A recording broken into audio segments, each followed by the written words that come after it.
Hello, it's Steven from Sonores, and today you're watching a new episode of our meetings. And we have the great pleasure to meet Bryan Kessler. How are you doing? I'm good. Thank you very much. Nice to meet you, man. Yeah, nice to meet you too. Good to have you here. Thank you. Hope you're good too, man. Yeah, I'm good. I'm really happy to be here. You look good. You smell good. You are good. All is good. Thanks. So much compliments. My God. Oh, man, of course. I'm quite polite person. Great. Okay, so we have met each other in a quite original context. Yes. Back to the few hours preceding New Year 2024. My girlfriend and I were kind of window shopping here in front of your shop, the factory, located in the famous Belgisches Viertel in Cologne. When you came across and opened the door to the shop where you run a party, what a crazy moment. So it would be worth knowing more about it, but first, maybe let us give you the mic in order to present yourself. Of course, yeah. Bryan Kessler. I'm a musician, I'm a producer, I'm a writer. I released a lot of music in my life from indie rock music. I was singer in a band called the Polywalks. I put out a lot of house and underground records in the last 10 years. I published a lot of books of poetry. Yeah, and now I'm a proud owner of a new location located in Cologne called The Factory, where I try to give culture to the young people, culture which inspired me when I was young, which means like graffiti, poetry, vinyl records, all this kind of feeling you have when you deal with those things in your life. Yeah. And I had the feeling, as old as I got, that the youngsters don't know that kind of feeling, and so I try to give my best to give something to the people. Nice. Congratulations for this. Thank you very much. Maybe let's come back just to the factory. On the dedicated website, we discovered that it's inspired from the origin of pop art icon Andy Warhol. That's right, yeah. Can you tell us more about it and what makes this location unique? Okay. Well, it's all started like in the last year in November. I had a great chance to take the shop here from an old friend of mine. And it was a men's fashion store before, like for unique men's fashion from high quality to like high prices, of course. But it didn't work out in the end, so I had opportunity to take the shop. And from that moment on, I had no fucking idea what I would do here, but I was living next to this shop for 8 years of my life across the street. Right. So with the record store under this shop, Groove Attack Records, it's like I always knew what's happening here. It was always, even if it was a shop or a man's shop, it was always a room where people like were painting on the wall, or where people were like sitting on the floor and smoking and painting with their butts of their cigarettes on the floor, graffiti or stuff like that. So it was always something happening here, and I liked that place so much. So I was like, I don't know what to do, but I will do it. Since that day, I brought some of my stuff, some vinyl players, some records, some stuff to paint, some stuff to write, and over the time there were people joining me, like people I got to know or I know for long years, and there were all kinds of creative people. Like he was a designer from Atmosphera, for example. He was sitting here creating new fashion. Next to him there was a guy sitting painting art. Next to this guy there was a guy reading. Then there were like 10 models coming in from a shooting. And one guy in the end was taking drugs. So I looked at all the guys and was like, man, it's like at the factory, like Andy Warhol's place, kind of.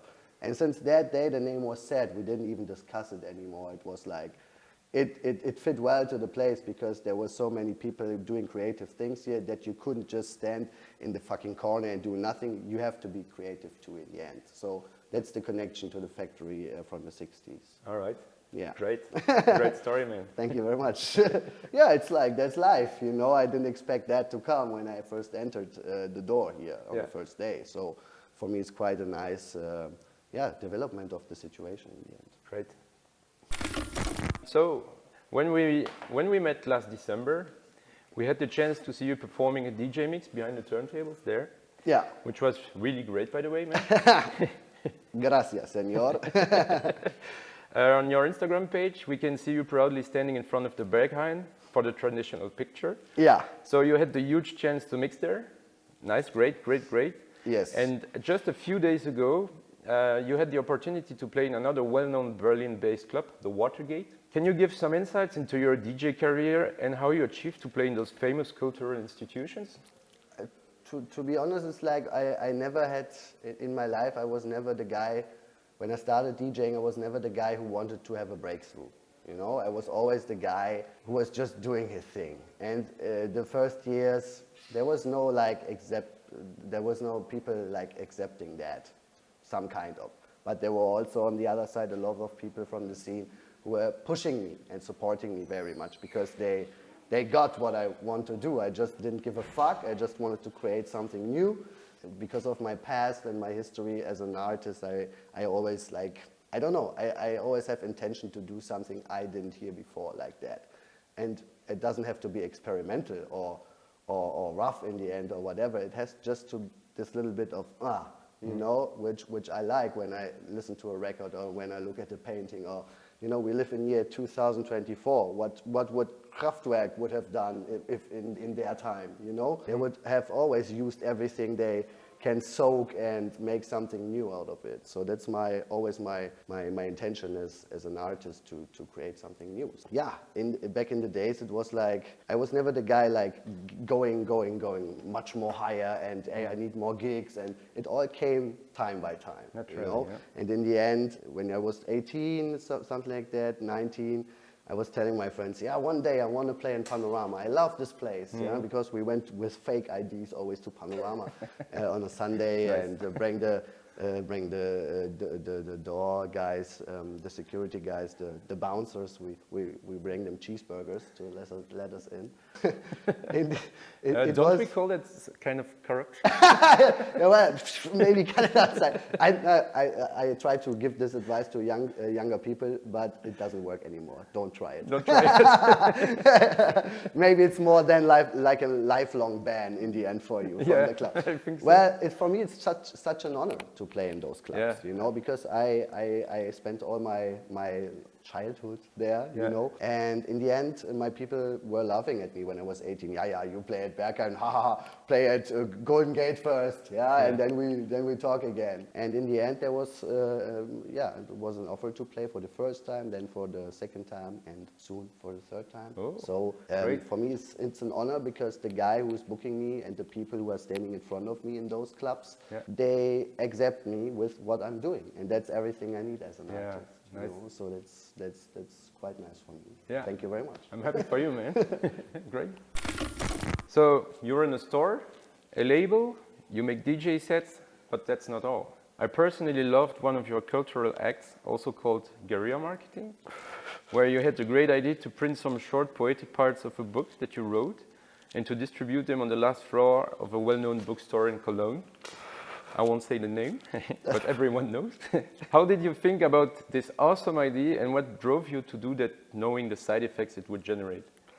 Well, that's a funny question because, when I had the idea of doing it, I had this idea of making a poetry rain. I call it like that. I had that idea for many years. It was in my head for many years. But I never had the perfection to do it or the clue to do it or how to do it or why to do it. You know, it was always just an idea. And it all came up with a new book I made, like the Do the Taboo book. And it was, in the past I always published books which were more like poetry, like deep poetry, like only poetry students would love, you know, because it's too complex, too arty, to read. But I wanted to create something which is easy to read, but still intellectual, you know, in the end. And so I orientated on my mother and my sister. So what can they read, but what can also my friends read? They all would say, hey, that's nice, you know, it's a nice book. And so I took 100 sentences, more aphorisms, and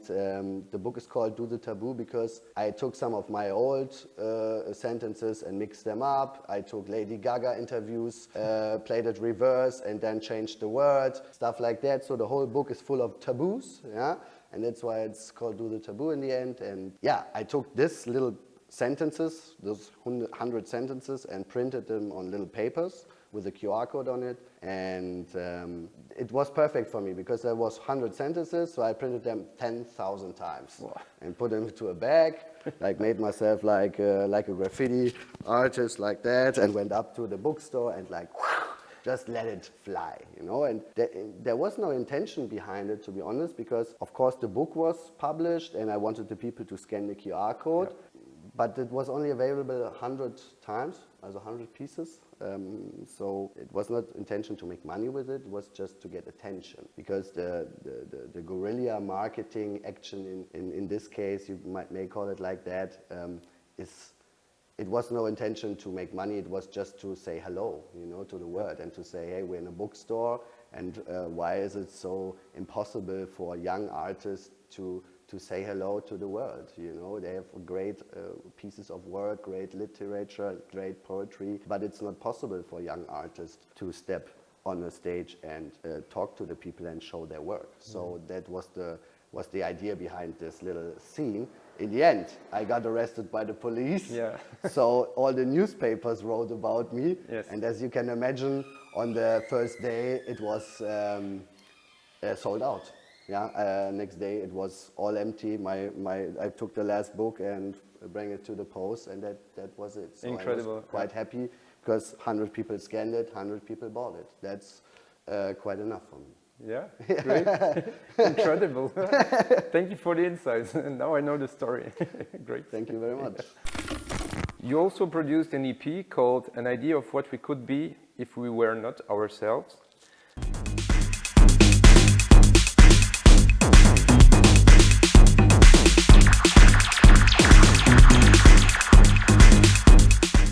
It was promoted by Feines Tier and the Cologne-based Kompakt label. Mm-hmm. Moreover, the track Fingernails and Breakfast was put on the electronic racing playlist from Spotify. In brief, a nice and undeniable visibility.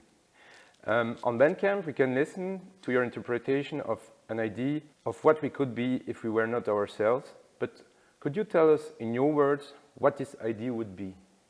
Yeah, well, that's like that's what the title says, you know. That's what you can interpret yourself in the end. That's what I give you to interpret yourself. If I would say my answer to that, I could write it down and name the track like that. But this is like a question. Maybe I could drop a question mark behind it. Maybe it would be better to understand then. But if I name a track like that, I always try to name my tracks like the same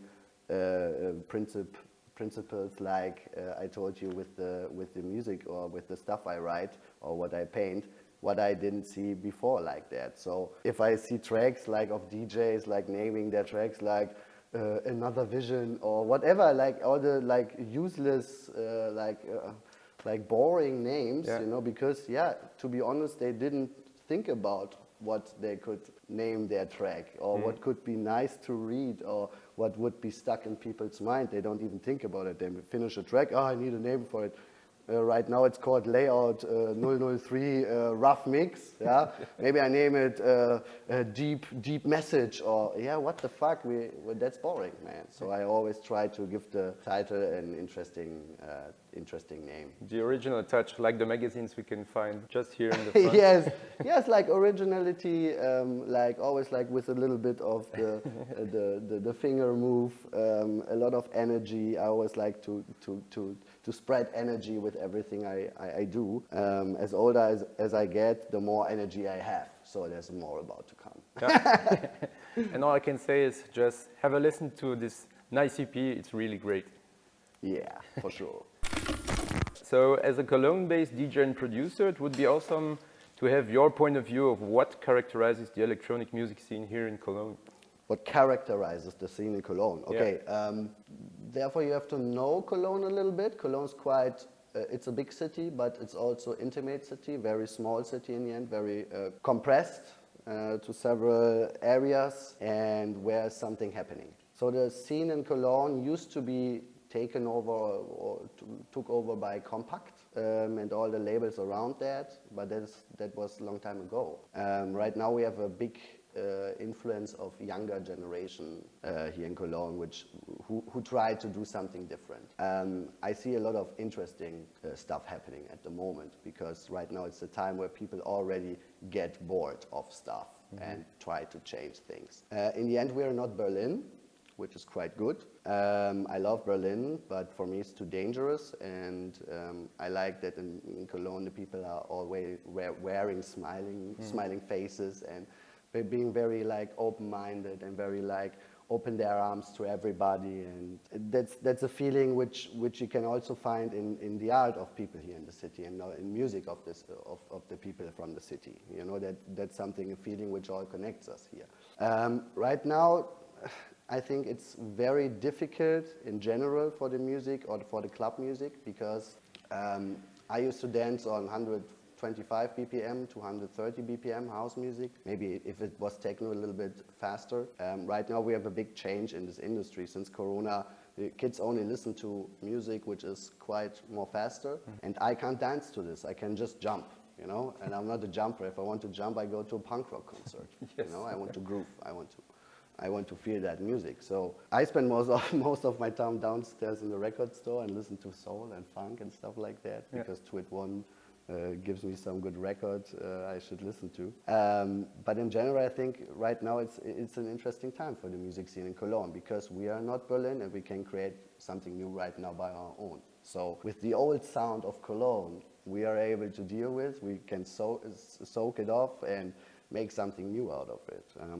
There's a lot of good music coming from Cologne, especially happening in small places like Electra, or back in the days Atzefale. Those were hotspots for listening to interesting music played by young DJs. With the factory, I tried exactly stuff like that, like to create a place where you can just step by and have a great day or great night with an amazing selection of music, a great self-built sound system, a nice surrounding with creative people. So that's my part of giving something to the music scene in Cologne right now. Yeah, sounds promising. If that's a question to answer to your question. Yes, it is. It does. Okay. Thank you. All right, and last but not least, can you give us some insights about your future musical and cultural projects? Yeah, of course. So beside the opening of the factory and all the upcoming events we will do here, which is one is the tea dance, where we have a daytime experience, we call it like that, a daytime party, strictly house music, only good vibes, only no hard techno, no just groove, we have free entry, you can bring your own drinks, you can have a cigarette with us. It's like more like a living room atmosphere. Besides that, I'm doing exhibition here in the factory, which will be my first exhibition ever in my life, which will feature like old Polaroid collections from 2009 to 2012, paintings, musical installations, stuff like that, which is quite a project, to be honest. And of course, a lot of new music coming up. A lot of new music coming. This year, Bryan Kessler, a new long player, a new album is coming end of the year, which is called We Are All Individuals. Stay tuned. Great. Thank you, Bryan. Thank you for this Thank nice you very interview. much. What very... Thank you. Thank you very very much. nice to have you on board. Mwah. See you. Bye-bye. Bye-bye.